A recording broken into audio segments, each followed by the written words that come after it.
I feel like we're fed this idea that beauty is something specific.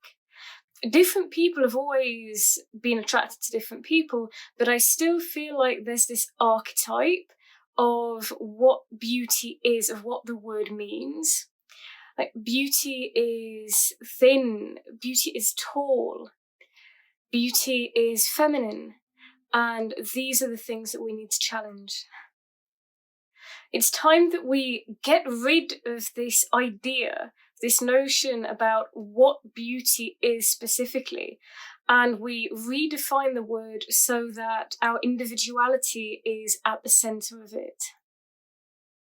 Things are changing and they are moving forward, but there are a lot of people who don't fit this stereotypical, idea of beauty, me included.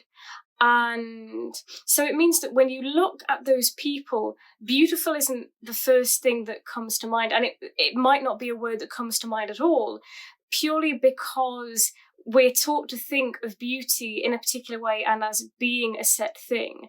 And so when you meet people who don't fit that, you don't necessarily automatically relate them to beauty and beautiful.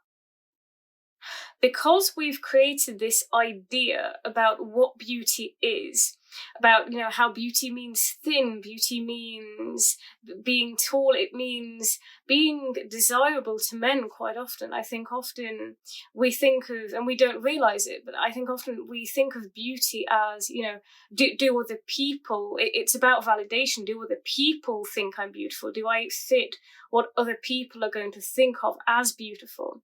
And because we've created this concept of what beautiful and what beauty is, it means that it's very easy to feel like you're falling short of that and to feel like you're not enough. It also means that we might feel pressure to look a certain way and end up repressing our individuality and who we really are. This is relevant. This topic is relevant for so many people, and I think there are so many people who feel this way, who know that they maybe don't fit that stereotype and who have been hurt by that stereotype. But I think it's especially relevant for people within the LGBTQ plus community. I'm sure there are so many examples of this, but one of the things is, from the perspective of a woman, when you dress in a way that's particularly masculine or masculine in any way, that's not regarded as beautiful, because for some reason beauty and masculinity are two things that are totally separate. I suppose because of gender stereotypes that men are not supposed to be beautiful, men are supposed to be handsome, and they're supposed to be, attached to masculinity. And, that traditionally they weren't, I suppose we developed these ideas that they weren't supposed to be feminine. And then on the other hand, you have women and femininity.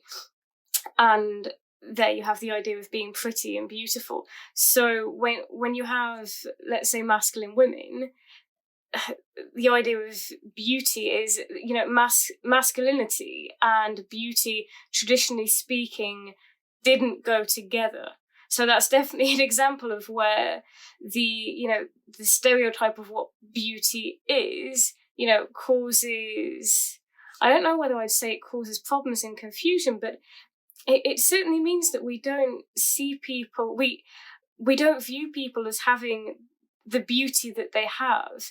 We really need to actually be able to recognize it, and to recognize that people are beautiful, that people who are different are beautiful, and in this particular case, that masculine women are beautiful as well.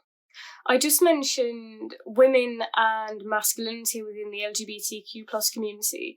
And so, then that brings me to look at the other side of things. And obviously we have more than two genders, but looking traditionally at men versus women, if we look at the men, if we look at that perspective, it works both ways, because for them, they're not necessarily considered to be beautiful because they were never supposed to be. That's not what people thought men were supposed to be. So then you have another problem.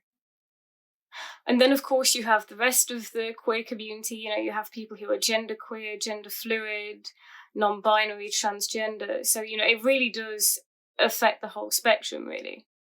And then, of course, you have the alternative community. So you have people who dress punk, goth, rock, anything, and they definitely don't fit this stereotypical concept of beauty at all.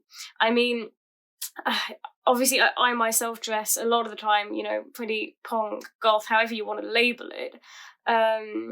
And I think some of that is, I don't think it's one thing. I think actually in that case, some of it is also about not conforming to gender stereotypes, because, there are a lot of women, like myself, wearing big boots and, really chunky shoes and, just things that wouldn't be considered stereotypically pretty and feminine.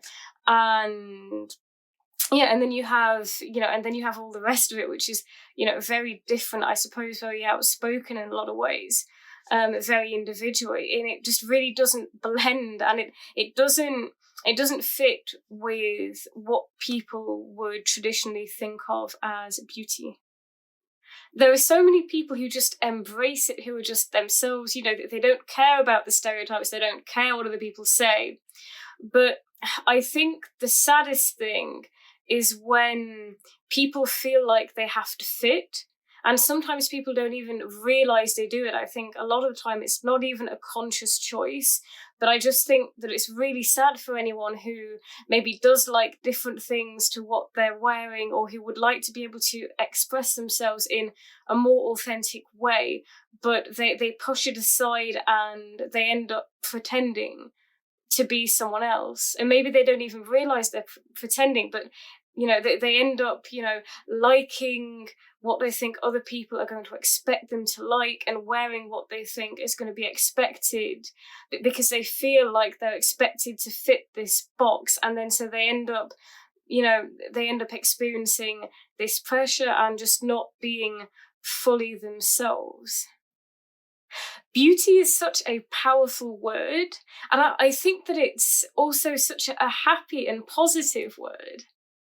That's why from now on, the word beauty has to stand for something else. It has to mean you are beautiful because you are expressing who you are.